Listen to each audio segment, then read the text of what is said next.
एक था गरीब किसान। उसका नाम था हरिदास। वह अपने छोटे से खेत में दिन रात मेहनत करके खेती करता था। उसके घर में पत्नी और 2 छोटे बच्चे थे।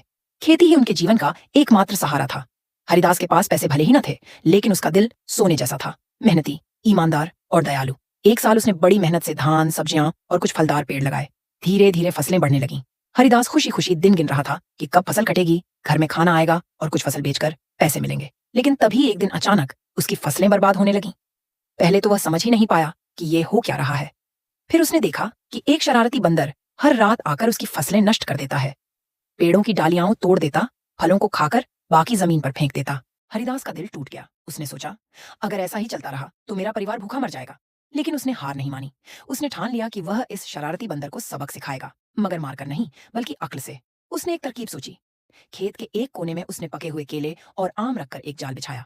फलों के पास उसने एक मिट्टी के बर्तन में शहद रखा और पास की डाल पर एक रस्सी बांध दी, जिससे बंदर उसमें फंस जाए। रात को बंदर आया।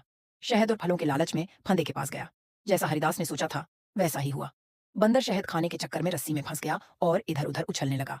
सुबह हरिदास आया और बंदर को पकड़ लिया, लेकिन उसने उसे मारा नहीं। वह बोला, तूने मेरी फसलें बर्बाद की, लेकिन मैंने तेरा कभी कुछ नहीं बिगाड़ा। अगर तू वादा करे कि अब से कभी किसी का नुकसान नहीं करेगा तो मैं तुझे छोड़ दूंगा। बंदर चुपचाप हरिदास की आंखों में देखने लगा। उसे समझ आ गया कि यह आदमी बहुत दयालु, बहादुर और समझदार है।